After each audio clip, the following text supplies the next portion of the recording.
Hi everybody, welcome to the ISE webinar.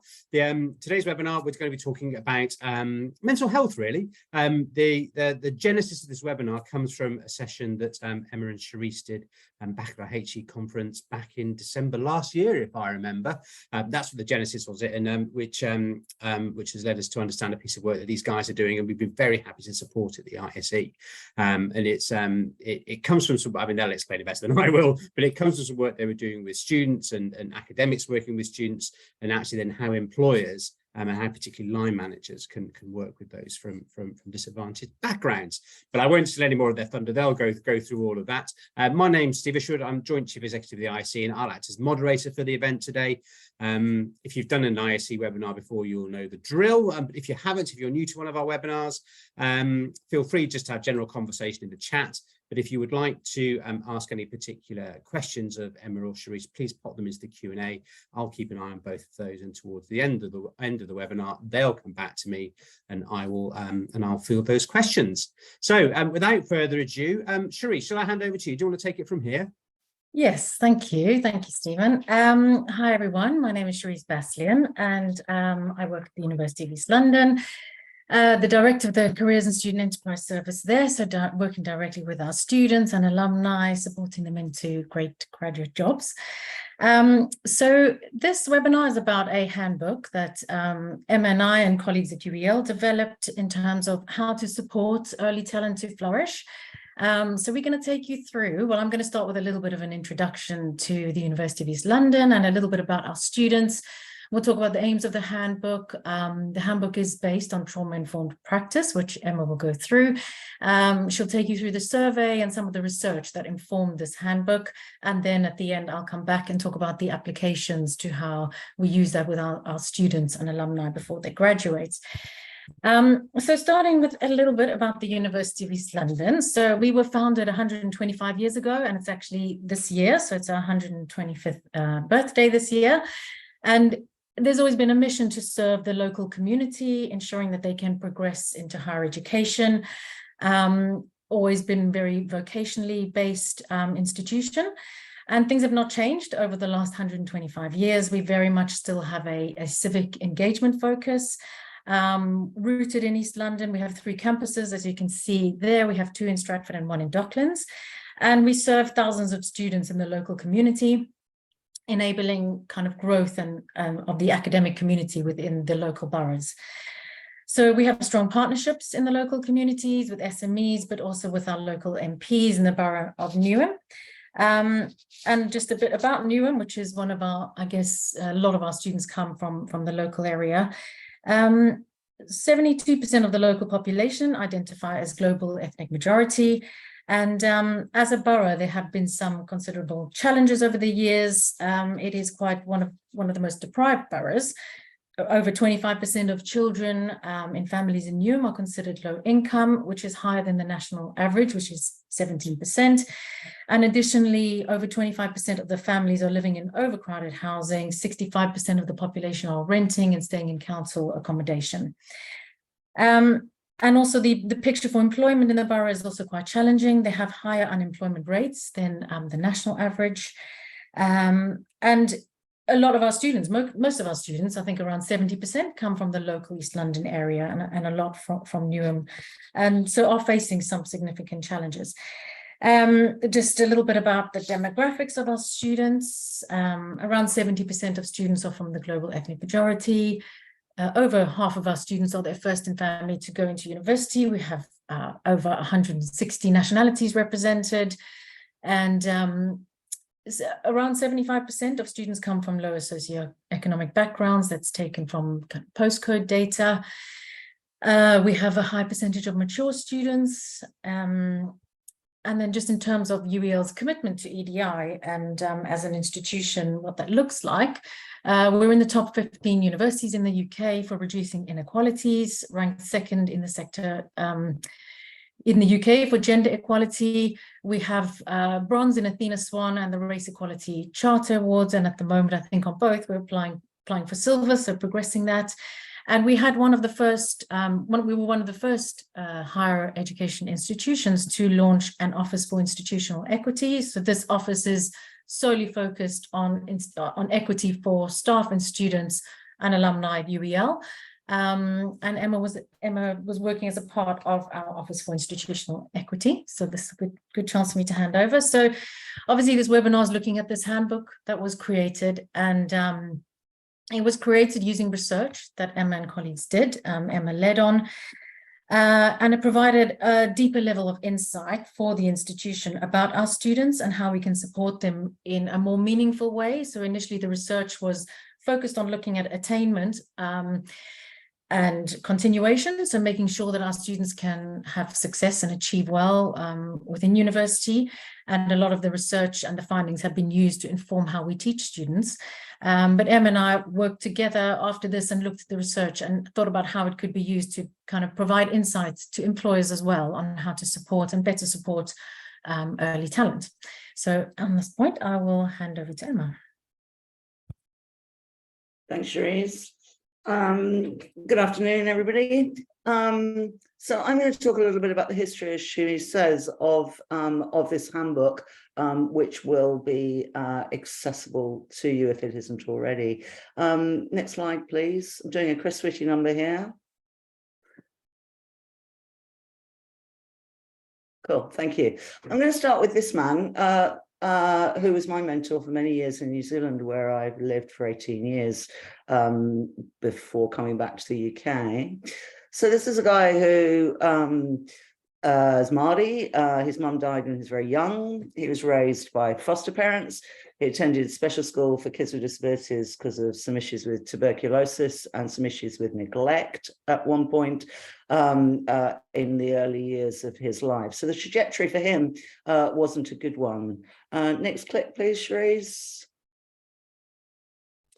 However, sorry, no, go back a bit. So, however, what he did was able to achieve incredibly highly in his life in terms of Chancellor Pro Chancellor Māori for the most prestigious university in New Zealand, first Māori to be appointed Principal Court Judge, and completely revolutionised the youth justice system in Aotearoa, New Zealand, which has much of which family group conferences and such like have been picked up all over the world, including in the UK. And one of the reasons I mention him is because he sits on my shoulder, having been my mentor for many years, but also because he taught me the importance, when we were doing quite a lot of work in care and protection and youth justice together over many years in New Zealand, the importance of knowing that actually this could have been where we went if we wouldn't have had the advantages that he had. Now, the advantages he had were people that heard him, listened to him, and saw his talent all the way through his life. He was very lucky. In special school, people used to bring in books. In primary school, he used to get extra bits and pieces from different people.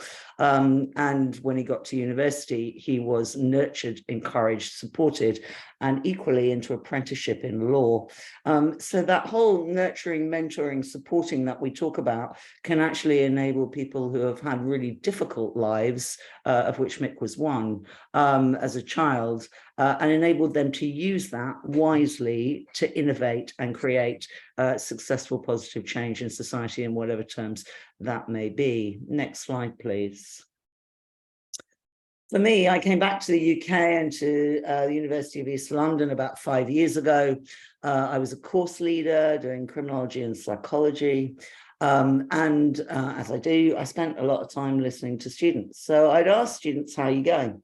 And in answer to the how you going, the kinds of issues that were in the data that Cherise put up front were the kind of issues that I was hearing about on a daily basis. So overcrowding at home, not enough spaces to be able to work, caring responsibilities was a big one. We have lots of parents at UEL, and I will come back to that. So there was a whole heap of issues facing our students. That listening and that developing of trust was a really important process to enable them to succeed. And indeed, one of those students who was in year 0 at the point that I started at UEL has now and was on my course, has just got a scholarship to do master's and PhD at Cambridge. Things can change if people work hard. So it's partly about the student, but it's partly about how it is that we enable, and the we, be it at university or indeed younger, or through into the workplace. Next slide, please. There's a long journey that went from listening to those students to this handbook, and I'll take you through that in a little while. But the aim of what we've done here is to, with the intention of supporting employers' reflections on how to embed and retain a more diverse range of early talent. We'll do that by looking at the impact of adverse experiences on relationships, on the ways that people approach solving problems and help-seeking behaviour. And we also look at the trauma-informed principles that can be used to construct an enabling workplace culture. I want to state really clearly up front, this is not so much about identifying those who have had X or Y, but more about a culture that enables those who have been through a rough time and does no harm for those who haven't, a trusting culture where they can feel safe and okay to be able to flourish in that workspace. So some of the kinds of issues that our students are, indeed, these are in the general population too. So it's not like, while we might see more of them in deprived areas and in particular groups, overall, we see a lot of this stuff within the general population. So we're talking often about traumatic responses that can be unpredictable. Important to say up front, some people can go through a lot of this stuff and have no impact on them whatsoever. The issue is largely one of accumulation. In other words, if we go through a one-off event when we're in our early 20s, it's not going to impact us in quite the same way as if we go through a series of events, particularly from early in the lifespan. So the kinds of issues we could be talking about: one-off events, ongoing events, domestic violence, for which we've seen quite a lot. We see a lot within society, including at UEL, child sexual abuse, stalking, war, that kind of stuff. Direct harm, witnessing harm. We've learned through the literature over the and practice over the last probably 20 years in particular, the significant importance of the issues for children who then become adults, of course, who have witnessed domestic violence as a child, but were not actually directly harmed by it physically. Terrorism, natural disaster, goes without saying. Community environments, there's increasing amount of research on done in public health, most of it at this stage in America, around racial trauma and the impact of discrimination early in the lifespan and throughout life. And then there are some studies starting. Some of it started particularly after the Holocaust in terms of understandings of intergenerational trauma. And we're also seeing some work on that in relation to something that Joyce DeCrew, an American public intellectual, talks about as terms of post-slavery syndrome. So there are increasing amounts of work in that kind of space, but the evidence is less clear, hence my question mark. Next slide, please, Cherise. I just want to put a quick note on mental health before we move on, because people often think about this in terms of a kind of increase, which we hear in the news quite a lot about the increase and significant increase in mental health diagnosis. We're certainly seeing that in the student population, including ADHD. I'm a senior tutor at another university and Goldsmiths, and I often get, I have X and therefore I can't do Y. I just wanted to flag for you that it may not be as clear-cut as it might sound on the media. Mark Shevlin, who's co-author in some of the work that we've done, but also works for the World Health Organization, professor of psychology and statistics at University of Ulster. He found with some colleagues, including Richard Bentle, who's done some magnificent work in this space at the University of Sheffield, that the overall prevalence actually of anxiety and depression remains stable in the pandemic. And some people may be somewhat surprised by that, but the impact was heterogeneous, so affected some people more than others. Majority have bounced back. This was robust research and the findings can be trusted. Young women with children at home, low income, predicted higher levels of depression and anxiety at the start of lockdown. And people with a history of mental health treatment, higher levels of loneliness, and a more external focus of control fared worse. Stephen and I had a conversation about agency and power last time we met a couple of months ago. And that's really what external locus control is. So internal locus control, so I can control my destiny, I can control where I go, what I do, what work I get, how I do stuff. So my actions will control what happens. External locus of control, people feel much more that external events, discrimination, poverty, a whole heap of things that they can't control are what's actually controlling their lives. So one of our issues is enabling agency, and it's, as I said, something Stephen and I had a conversation about. It's hugely important. Some of the processes that we'll describe here are really useful ways of enhancing and encouraging a move from external to internal, to more internal locus of control. That doesn't take away from the fact that there are external factors for many marginalized young people which aren't in their control and which they can't change. And so we don't want to turn this into something that is unrealistic or unclear, because the reality for some people's lives is that they don't have the control or the agency. Nonetheless, this is a grey area and something that can certainly be enhanced. My student who's just got into Cambridge is a great example. Sorry, next slide, please. Something occurs to me. I'm clicking and nothing's happening. I just want to give a shout out for parents. We've had an intern working with us for a while who has been setting up a support group and finding out the needs of parents. A lot of the, we have some 27% of the population at UEL are parents, and they're often the most motivated. Indeed, I'm going to go back to the woman who's just got into Cambridge. It'll be the last time I do it, I promise. One of the motivations for her was undoubtedly that she wanted to show her kids that they can do anything they like, and that it was her kids that were the motivator. The same for Tahira as to why she came back into university. And that's a common story. So those parents are incredibly motivated, often in my experience, and really want to do a good job. And then we stress them out to the max and make their lives very difficult, whether that's at university or indeed as they enter into employment. So I urge you to have a think about those of the people that are coming into the workforce, that early talent that are parents. And this matters not only for those parents and as a matter of kind of equity, but also because given what we know about a lot of the issues in terms of adversity and trauma, the earlier in the lifespan we see that for those forms of toxic stress. Of course, some stress is great and useful, but there is toxic stress that isn't. And the more that we understand about that in terms of brain development and the neuropsychology of this, which I won't go into in great detail, we understand that those first couple of years of life matters. Indeed, my grandma, who never went to university, I'm first generation educated, would have told me, give me a child till they're 7 and they're mine for life. That very early stages in life is really important and is not news. So if we're serious about reducing intergenerational transmission of disadvantage, we really need to look after our parents of young children. Next. So that's really to emphasize the point that what happens early in the lifespan really matters the most. Doesn't mean there's not more that we can do. Indeed, we're focusing on at university and later in the lifespan, but what happens early in the lifespan really does matter and makes a huge difference. Anybody who's got a 1-year-old and has seen a 2-year-old knows how much changes in those first couple of years of life.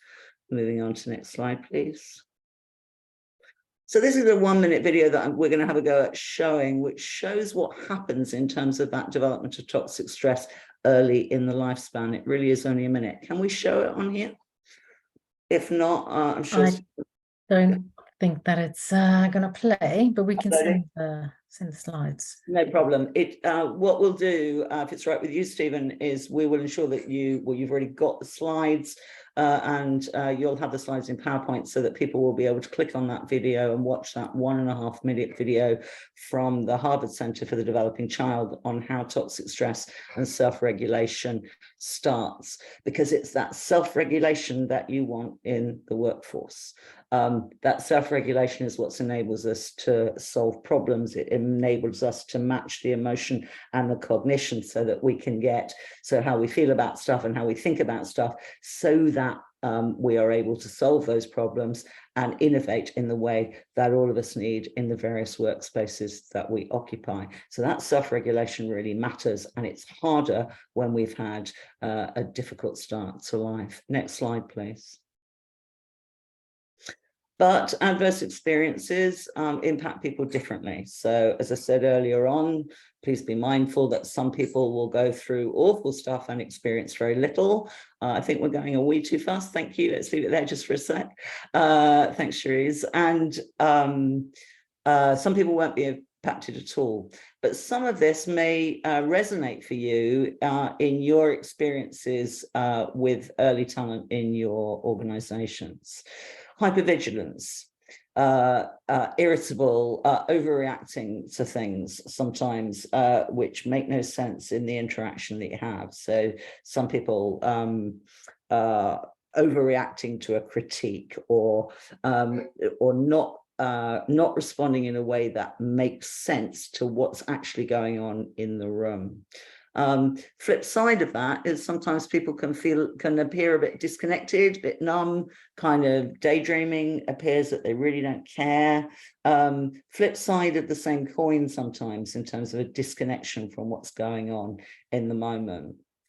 Difficulties managing and communicating feelings, low tolerance to frustration, impulsive sometimes, can misread social cues.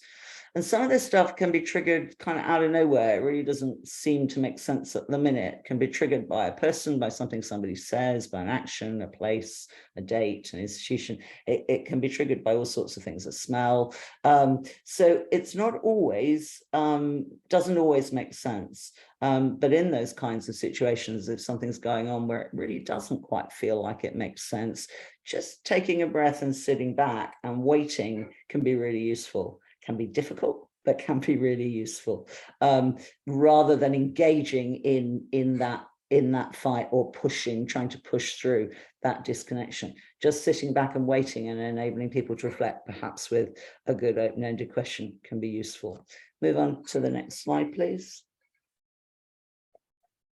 The paradox of some of this stuff, Peter Levine's a psychologist, is that it has both the power to destroy, but it also has the power to transform and resurrect. And I go back to the guy I started with, Mick Brown, who used his adversity to transform and resurrect in his chosen occupation. Next slide, please. Increasing understanding of this stuff, both in terms of the extent that we see it in our workplaces and the impact of it, I suggest, and I think the literature is increasingly supporting this, a building block to reducing the inequalities that we seek. When I first raised this stuff, having heard it anecdotally amongst my students, so just in answer to the open-ended question, how are you going? I got a whole heap of disclosures of one form or another. I then started to talk with other colleagues about this in other departments, because everybody knows psychology students are mad. So I thought, okay, maybe computing students aren't mad, or maybe, can we just kind of, I say that slightly flippantly, I didn't actually think any of my students were mad. But it was more about, were we seeing more of this because of the chosen subject of psychology and criminology, or was this broader?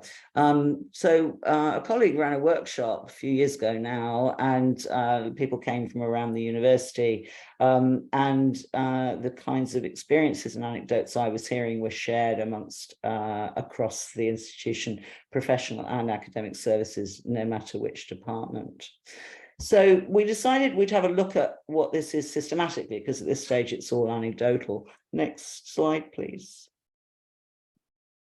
This is all published, and I can assure Stephen has the articles should you want to look at the published material. Next slide, please. The top one actually is open access. It's available to everybody. So we developed something called a Beyond Adversity survey. We did this with a lot of students were involved in this work all the way from the beginning. So we have created a lot of this. We, in the end, got 858 first-year undergraduate students who participated. That's about 12% of student population. We asked them a range of things, including about their childhood experiences. We used standardized measures, largely a resilience measure, stressful life events from the WHO. Childhood experiences is one that was initially developed in America by Vincent Felitti in the 1990s and was since adapted to the UK by Mark Bellis, who's currently, or last time I knew, was head of public health Wales. He was at LJMU. So we asked a range of different standardized questions. By standardized, I meant that we can be pretty confident that the questions we ask mean the same in the different places that we're asking them. So we can be pretty confident on the results. Next slide, please. Now, this is one where we picked up some of the individual items that we asked about, and we looked at it in relation to what we were finding at UEL in the population sample we had. Bear in mind, it was only 12% of the student population. While it matched reasonably well to the population, nonetheless, it was only 12%. But what we were finding here was, compared to the UK general population, you can see that we were broadly higher, about 3 times higher in our population for sexual abuse. But you can see those figures there. We also had some colleagues that had done something similar at Queen's University Belfast. That's a very high status university. Who had asked some of the questions, and so we were able to look across that too. Those differences will partly reflect class. Next slide, please. But what matters is that the accumulation of adverse experiences, particularly from early in the lifespan, is where things start to go wrong. About 51%, well, in fact, exactly 51% reported that they reported 3 or more adverse childhood experiences, and 20%, that's roughly 1 in 5, reported at least 6. That is high. Next bullet point. These cumulative experiences impacted, and we asked them, this is Mark's idea, not mine, it turned out to be a very good idea to project whether or not those first years thought they'd complete their degrees. We also asked about their quality of life, experiences of anxiety. We used, for those of you that know this stuff, we used a GAD-7 for that, which is a standardized measure on anxiety, which is often used in mental health services, and self-reported physical and mental health. And what we found was that those cumulative adverse childhood experiences impacted on all of those issues. So it's that accumulation that makes the difference. Next slide, please. But it's important to note, as I've mentioned, in terms of poverty, and there's some really quite good research done on that we will see many more adverse childhood experiences in poor areas, so done by area, can't remember the name of the guy now, but who's done some really sophisticated work on this, than we will in more affluent areas. That does not mean that everybody that is poor abuses their kids by any stretch of the imagination at all. What it does mean is that children who are born in environments that are poor, and this is very much done by area, are more likely to experience multiple adverse childhood experiences, which is probably not that surprising. What we also found is that some of the results, because we saw more adversity in females than males and more in Black students than white, that we are also seeing elements of issues around racism and sexism. And indeed, David Williams, who's a professor of public health at Harvard, wrote this really nice article a couple of years ago, which is open access, so it's accessible just online, around how that works in terms of racism early in the lifespan. He's connected to the Harvard Center on the Developing Child, and it's a really very interesting piece of work. The point, though, is that this stuff is not all individual. Some of it is also social. Next slide, please. But none of that really tells us what to do. What it does is tell us what the problem is. So what we did was look at some of the work that's going on trauma-informed practice around the world, actually, which has had a kind of explosion of interest probably in the last 10 years or so. And we looked at it, first of all, in relation to staff at UEL. And so we've created a toolkit, and we've trained about 250 staff at UEL using both face-to-face and electronic training. And then we took that electronic training and, as Cherise said, worked together on thinking through this in relation to that entry into employment. So here's some of the principles. These come from Trauma Informed Scotland. Scottish Government has actually done a really nice job of pulling across sectors in a way that we haven't yet seen in England. Public Health England is doing a bit on this, but it's much, much weaker than the Scottish work. And there's more going on too in Wales than there is in England. So the kind of 5 basic principles that you'll see in all sorts of literature around this stuff, one of them is around safety. So the importance of feeling understood and emotionally and physically safe in the workplace. Now, that physical safety might seem bleedingly obvious, like nobody's coming to work because they're going to be unsafe. But some of the things that might make people unsafe are worth checking out. So some of this is about onboarding and induction processes, and some of it is about mentoring and the processes that are used within the organization. Trust. Trust is hugely important. Building those trusting relationships, finding that reliability and consistent support. So if I'm a mentor of somebody and I say that I am going to meet them each week at 10 o'clock on a Monday, I need to meet them each week at 10 o'clock on a Monday, unless it's really, really urgent that I don't. Because while it might not seem that important to me in my long list of urgent priorities that I'm managing up and doing all the 150,000 things I need to do in that day, and therefore, well, that can slip. For that young person who may have been through a whole heap of this stuff in particular, that lack of reliability can make a huge difference. So it's that consistency and reliability that matters. Choice and control. This can be difficult depending on the organization, but if you felt powerless for much of your life, the idea of actually having some control and choices in the workplace is also really, really important. Now, they don't have to be huge, and obviously when one's junior and one's early in one's career, the levels of choice and control are less, but there are still small things that can make a difference. How do we create teams? How do you create teams in your organizations? How do you enable people to collaborate, building, again, those positive relationships with colleagues and mentors? And then probably of all of it, the thing that occupies my mind most in terms of the work that I've been doing across universities is looking at how we empower students, how we empower that early talent.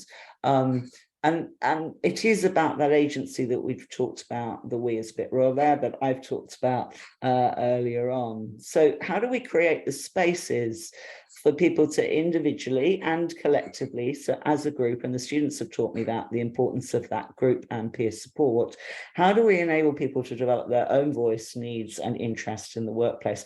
How do we create that agency? And we've given you some thoughts and ideas in the handbook, and there's plenty of others. For those of you interested in that stuff, and I think Stephen and I have also talked about this, there's some quite interesting work by an American intellectual, public intellectual and educator, Bell Hooks, H-O-O-K-S, where she talks about engaged pedagogy in whatever terms that may be. So it's that engagement, that relational process that is hugely important. Next slide, please.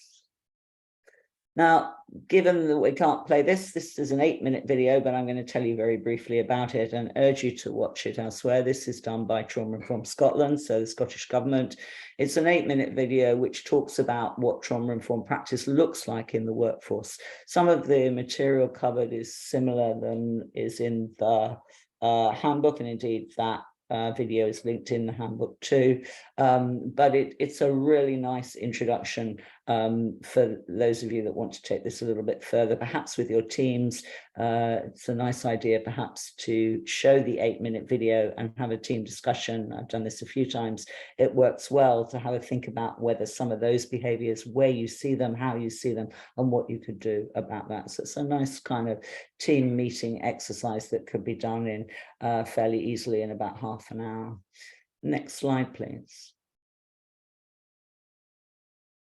What we also did at UEL was covered some of this face-to-face training. The Wave Trust does this and is set up to do so. A lot of this is also in the electronic handbook,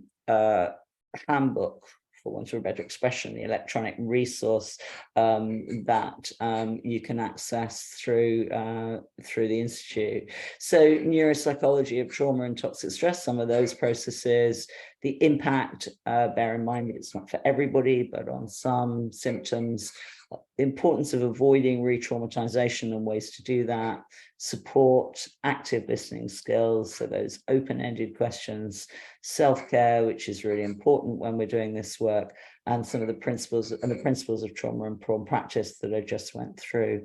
Next slide, please. Some of the staff that, as I say, was I can't remember the exact numbers. It was somewhere around 200 to 300, but I can't remember the numbers who actually did the face-to-face stuff. Offered a couple of insights that I thought worth sharing here today. Understanding, some of it is simple stuff. Understanding that the way we communicate can be as equally important as what we say. So when we're stressed and we've got 100 and other things occupying us and our intern is irritating, we just need to take a step back, take a breath, and think about how it is that we're going to communicate if we want to enable that early talent to flourish. But it really isn't a matter of creating a formula which we can then apply. I was asked initially in some of this stuff to write toolkits. We want to know what the answer is, and the answer is 24. And unfortunately, it doesn't work like that. It's a matter of having time and strength to keep on listening and offering good support and advice. Next slide, please. But it's not just on that individual level, and it's this that I'd love to hear your questions and thoughts later. But for me, I'm just going to finish on this, that individual, those relationships do matter, but that individual stuff or small group stuff in terms of those relationships really needs some organizational support. So those relationship skills, if you like, are built in organizations that are capable of effectively balancing the infrastructure that we've all got, the processes, and those relationships. And as we move into a speeded up technological revolution in the next 10 years or so, this is going to, I suggest, become all the more important if we are serious about embedding those who are more marginalized into our workplaces so that they can contribute to the best effect and flourish. So it's also for our workplaces and our organizations, our businesses, as much as it is for those individuals, that we need to make sure that we are doing an effective balance between those processes, our infrastructure, and those relationships, and not let those relationships go. Because if we do, I suggest that for the people we're talking about that are at the heart of this webinar, we will lose them completely from the workforce. Next slide, please. And back to you, Cherise. Thank you. Thank you, Emma. So obviously Emma's given a great kind of overview of how this research came about and why, and people across the university have used it for different reasons to improve their services to students. So as a careers team, having this insight, and those of you that are from universities on the call will understand that, I guess, the more you know about your specific student population, the better you can serve them. So having this insight from Emma's research has been hugely kind of transformational for many people at the university. It was actually quite surprising, I think, when it came out and we understood what that actually meant for our students and the additional, sometimes, barriers that they face in terms of their education and also accessing employment. So in terms of, obviously, the handbook's looking at supporting them once they're in employment and supporting them to flourish. But as a careers team, we are obviously looking at the kind of recruitment and selection stage. And we launched a scheme around 2 years ago called the Diversity of Thought Program. It's a social mobility program. And it was actually established when our Board of Governors challenged us to say how many of our graduates are working at the Times top 100 companies. So we did some research, and we realized that only around 12% of our students were working in the Times top 100, and most of those were working actually with the NHS. So this program was created specifically to help students access more aspirational organizations, those schemes that are oversubscribed, highly competitive. So it's a very specific program. It's helping students to get a deeper level of insight and support with those organizations, essentially to level up, to get to the same position as more privileged students may have by the time they graduate. We also just, another piece of insight that we had recently was from a piece of research undertaken by Sybil, and they survey students across the UK, and it showed that UEL students were 26% less likely to aspire to secure one of those kind of more aspirational graduate schemes when compared to the student counterparts. So we looked at elements of this and what may be, causing our students to maybe not aspire or be able to access those roles. And a lot of this comes down to social capital. So the program is actually designed to help students to create that social capital. So we work with employer partners, and we co-create a program. Students do this program, either they start in their second year or their third year, but at the very least, they will be on the program for a full year. And the programs all have very key elements. And the one is mentoring, which Emma mentioned, something that's extremely powerful for individuals that don't have professional networks from their family or their friends. Mentoring can be very powerful in that. For anybody that has been a mentor, I'm sure I certainly have, and I know most people do, open up their own kind of professional networks to help support those students, which is really, really powerful. It also includes on-site visits, so exposure to professional working environments. So if they do go for that interview, it's not the first time they've walked into an office like that. And then some element of work experience. So over that year, it could be work shadowing. Some organizations offer paid internships. So these three elements help students to build that confidence and to be able to have a tangible aspiration to working in these high-profile organizations. We created a kind of a different way of recruiting. So part of this program, obviously the main part of this program is to support students, but it's also to provide insight to organizations about how recruiting slightly differently can help them see different kind of talent coming through. So we use what we call a talent hack. So this is the way some of the organizations will choose those group of students that they'll take through the program. And it's based on a hackathon style. So it's a lot more kind of casual and relaxed. We have pizza at lunch, and we create the hackathon based on the organization's skills that they want to see, the kind of key skills that they want those students to be showing. And we create the hackathon with that organization, as I said, bringing out those key skills and allowing students to have fun. It's not a formal interview process like an assessment center. So generally it's more relaxed, and organizations are there to observe students and look at students that they think are showing the kind of potential and the skills that they would value in their organization. And that's how they select students. And the feedback from employers has been really, really positive about this format, in that they have seen different kind of talent come through, and for students it's been enjoyable, and even those that weren't selected benefited from the process. So just probably pictures are a bit more powerful than I can describe in words. So these are some of our partners, ITV. This was one of the on-site visits for some of our students. They got to meet Anton Deck, which was definitely a highlight. This is WPP, a big creative organization, kind of umbrella advertising agency. They hosted our students. They held a hackathon on site where they got to design a brief for Ford motor cars, really engaging, exciting opportunity for our students. They selected 5 students for the program, and they've gone through 2 programs, and both of them, they actually selected at least one from each cohort to take on a permanent job within the agency. That was their amazing offices in South Bank. This was data miner, so they selected some students. This was their on-site visit day, and Coca-Cola. We had 2 really successful hackathons with them. They really, really liked the format and have continued to use that when selecting interns for their marketing department. This was one that we held with Siemens, again, really successful, and the students that they've taken through there have continued to work with and encourage them to apply for permanent roles within Siemens. AWS, they held a very exciting event where our students got to program cars and have a competition as part of that hackathon process. And these are just some of the quotes from our students. So we have seen, it's a kind of a much smaller program. So this is not something that we can scale incredibly, but the point is to handhold sort of smaller groups of students that are showing interest and potential for these organizations. And as we see them coming through and being successful in securing those graduate roles, we will encourage them to come back as an alumni and sort of inspire the next generation of students. So this is just some of the feedback from our students. And yeah, just some of the aspirations for the scheme is to onboard at least 50 new partners and to see a lot more of them supported into roles with those organizations or similar organizations.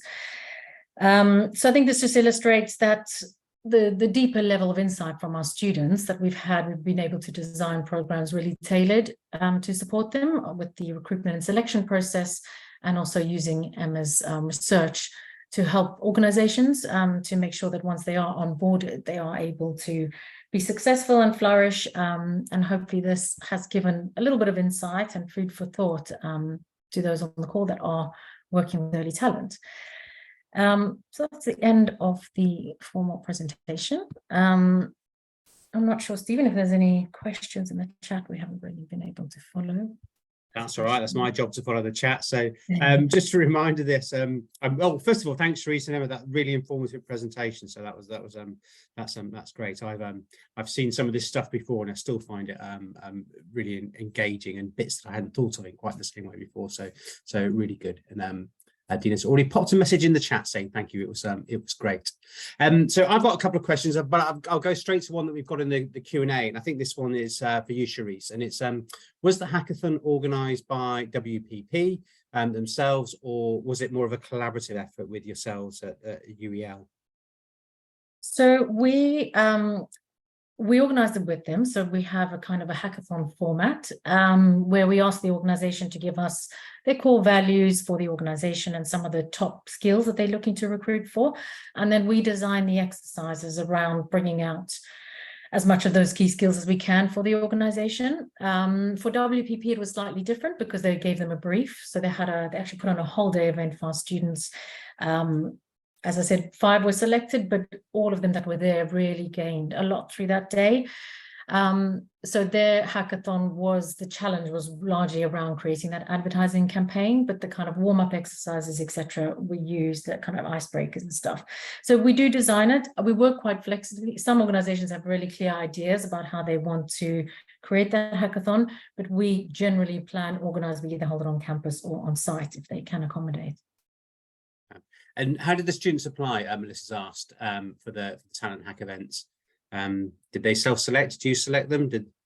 That's a good question. So we try to keep the whole process as open as possible. So to kind of be the opposite, essentially, of how they would, experience one of those really competitive graduate schemes where every single process is really, really difficult and competitive. So the application form is usually just around their motivations. So a very open question about, why would you want to work for Coca-Cola or ITV, and how would this opportunity, support your career aims? So it's really just something that's, no barriers. We do need to see that students would take advantage of opportunities. So we will select those that show that motivation, research on the company, and enthusiasm about taking part. So we usually do the first kind of shortlist, arrange around 30 students for the organization to come and meet. It wouldn't always be the winners of the hackathon, so there'll still be a winner of the hackathon, and that team, we may have some prizes for that team, but they just use the event to kind of spot the students that they'd like to take forward, who may be on the winning team or may not. It's just a nice way for them to engage with our students, and usually they would give a presentation at the beginning and take questions, get to know the students throughout the day. Great, thanks, Cherise. Emma, just coming to you now. A couple of questions coming through. So a question here about students who may have had adverse child experiences, and it's how can universities, and particularly staff and student networks, services like the Career Service, use the principles of trauma-informed practice to help these students. And the question is, would it be best to put on ring-fenced events for these students? I wonder if you had any thoughts on that. So thanks for the question. Can I just add something to what Cherise was saying? There's some really quite interesting literature around those that have experienced multiple and cumulative trauma and the way that they will engage in an interview process. And that sometimes that eye contact and that desire to get the best and the nervousness and such like can make people mindful of their past experiences, perform incredibly badly in that kind of situation. If you think about yourself as somebody, which some of us may have experienced, as having felt really powerless, and then you walk into a group of very powerful people through your eyes who are judging you, you couldn't set up a better scenario for somebody who have been through a whole heap of difficult stuff to not perform well in that scenario. So I couldn't congratulate Cherise and her team enough in actually thinking about how to do that recruitment differently, and indeed the companies who have opened the door to think, okay, maybe the fact that it's efficient and we've always done it this way doesn't necessarily mean that's the best way to get the best talent. So I just wanted to add that that interview process can be incredibly difficult, and I've interviewed lots and lots and lots of interns for roles at universities, and I'm never ceased to be surprised by how poorly they perform, which is why I started to look at the why. So I just wanted to add that in. But to go back to the question about whether or not to ring fence events, I would strongly encourage you not to ring fence events, but to think about those principles in terms of how you organize those networks and what you do within those networks. So what are we doing in the exercises at the beginning and the end, for example, that help people to ground and build trust? And one of the things that I often do is a check-in where I've got a regular group. I'll do a check-in where everybody, how's your day going, right? So something that actually is a ritual process that people come to expect in those things. So again, that helps to create reliability. It helps to create a support system. So some of it is little stuff. It's not big stuff, but enables people to feel safe and okay in that space. Inevitably, there will be some individuals, and there are some individuals who need more help, who need professional help. And within universities, you have got support systems, usually, in fact, I think we all have, where you can refer into wellbeing teams, etc., and liaise that way. But in terms of your generic, so sometimes it might be, if something isn't working in that group, to pull somebody aside and suggest that they may benefit from X or Y quietly, but I'd keep it broad. When dealing with care experienced students, so those who have been in the care of the state for more than 16 weeks, which we have a fair number of in the university sector, perhaps not as many as we should have, but we do have some, I think some 3%, if I remember rightly, of care experienced young people end up get a degree, so it's low. But nonetheless, where you may see some of this at the more extreme end, they often will not want to be recognized and not want to be pulled out, but will want to be part of the normal process, but have something to the side should they need it. So some sort of additional individual mentoring. But when it comes to those networks and those groups, I would keep it broad so that everybody can participate and take the principles and think about what you could do in those sessions that would encourage people to create their own voices, to strengthen what they're doing. We've done this in a range of different ways. There's some quite nice stuff going on in the drama department at UEL, where we've taken some Still I Rise workshops and pulled off some of Bessel van der Kolk's work, Banderkolk. He's an American psychiatrist, and he's written a popular book called The Body Keeps the Score, which is worth a read. So he has an academic and a clinical background as well, but he's also written a popular text the body keeps the score. And he talks about things like mindfulness exercises and basic breathing exercises, that kind of stuff.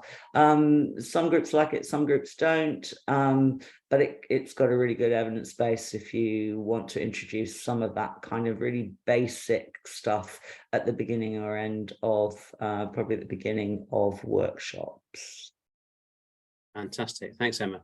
Another question, I'll keep the pace going, so I'm conscious we've only got 6 minutes left. A question here about employers. I guess this applies to academics, those in a student-facing role as well. And it's should the employer be proactive in finding out if new colleagues have experienced trauma, or should this sort of come out through developing a safe environment? And also the post has made the comment that these principles can be used for all colleagues, of course. Yes, the core question is, should you actively be looking, I guess, to see if people that you've hired do have some trauma in their backgrounds?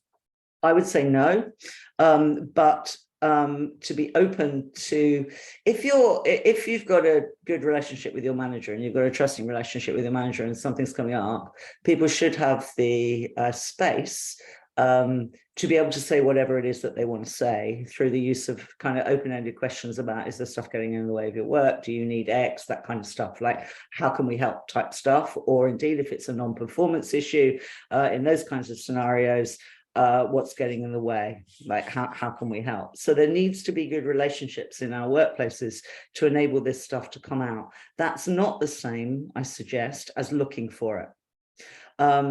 It's about opening the spaces that people can, should they so choose, share something that's gone on for them that they believe is impacting on their current work. It might be the anniversary of something that's happened, whatever the case may be, and they need a couple of days out. So sensitive and thoughtful workplaces will enable people to share whatever they want to share in relation to what's happened. But we do not need to know what's gone on for people. Indeed, that's quite intrusive and isn't something that workplaces should be doing, I suggest, but opening the space for people to share should they so choose. And I think that's quite different. And then if they do choose to respond, a colleague at Nottingham Trent University, who's head of the business school there, has been doing some work on trauma in HR processes, and has written a book on it, a guy called Stefanos Nachmias, Nachmias. And Stefanos argues that there needs to be some HR processes that are flexible to enable people to take that extra bit of time, to be able to perhaps work flexibly on a given period of time for a particular reason. So it's about responding to what that person wants, not searching out for it. If you're talking about trauma, though, that is current, then the workplace has a slightly different role. And I've done some work with domestic violence organisations and employers in New Zealand many years ago, where having domestic violence policies and ways to support staff who are going through domestic violence, whether or not they are early talent, and make no mistake, there will be some, then that is a different ball game, I suggest, where there is a risk to safety of self and others, than if we're talking about a scenario where there's been a whole heap of adversity which has led to certain types of behaviour but is not current. So they're two different ways of looking. I'm trying to do this in 2 minutes. I hope that wasn't confusing and is helpful.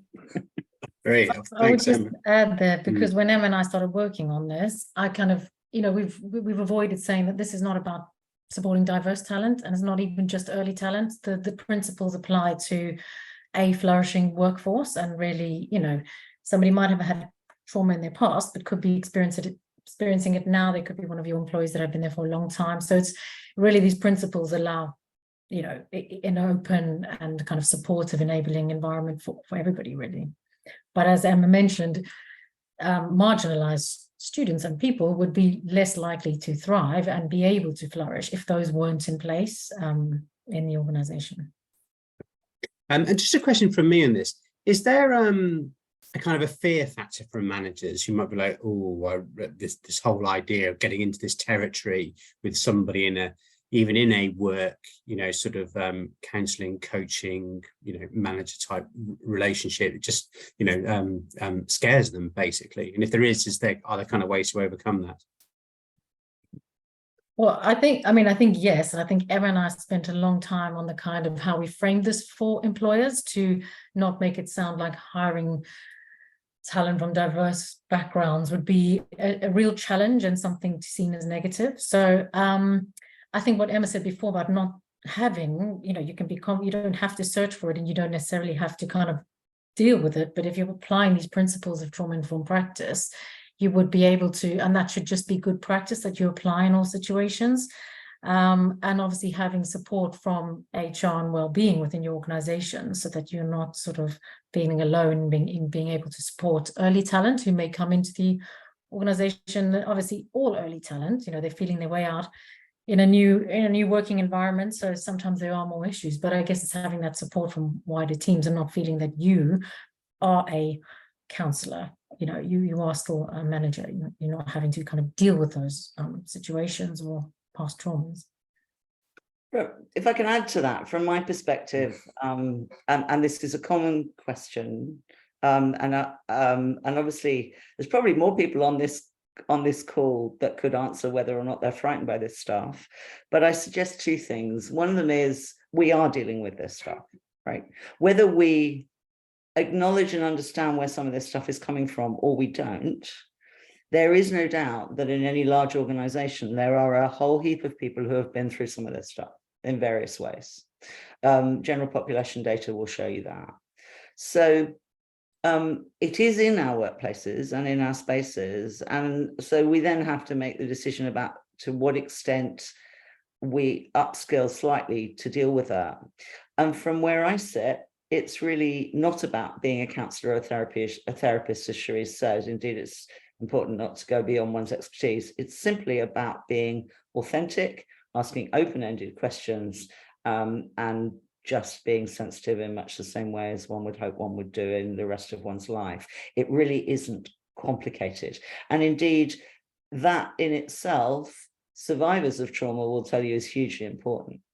So trying to kind of deal, if we think about how frightening somebody who hasn't been through this stuff might find it to deal with it, imagine how frightening it is if you have been through this stuff and you're walking into a workplace where you're terrified to be able to kind of own any of this stuff because you're really not sure how anybody's going to react. So it's just about reacting, if disclosed, just humanly and just listening, don't have to say anything. And of course, a lot of the large organizations will have EAP programs, employment assistance programs, where they'll be able to refer on, hopefully. So it isn't about becoming a counselor, it's just about being authentic, it's just about listening and about asking open-ended questions. On one level, it's no more complex than that. Thanks. We've run out of time. In fact, we've run over, I'm afraid. So we'll had a question on unpaid internships. I think we'll have to save that to another time. Wrote an answer. Hopefully that might be thanks. Great, thank you very much. And Emma, one very quick final question. Somebody would have a question about the Bell Books book. Now she's written a few. I've only read the All About Love one. But was there a particular book of hers or article that you were referring to? If I put you on the spot, because she's produced quite a lot. It's age, my brain has gone, but there is one in particular that I think is particularly good about engaged pedagogy. But she writes beautifully and accessibly, and I will send that the title of that book, which has escaped me, to Stephen. Yeah, send it through to me and I've got it. Yeah, if you do a Google search on bell hooks, you'll find a lot of the stuff out there. Great, Cherise and Emma, thanks very much. We could probably keep talking for this for all afternoon, but I see people have other calls to go to, so they're dropping off right now, grabbing a bite to eat. So that was great, and I can really appreciate all the work you've done, which is why we at the ISE have been so pleased to support it, and I'm sure we'll be coming back to this subject once we get into the autumn as well. So thanks very much. A reminder, everybody, that we have recorded this webinar. It will go onto the ISE website, so that you will get through that link through on an email, so you can recap the stuff we've talked about, but also please do share it amongst colleagues, because we know quite a few people are on holiday at the moment, so feel free to send that along to your colleagues, because we're always interested in sharing the learning. So thank you very much. Have a good day, everybody. Thank you. Bye.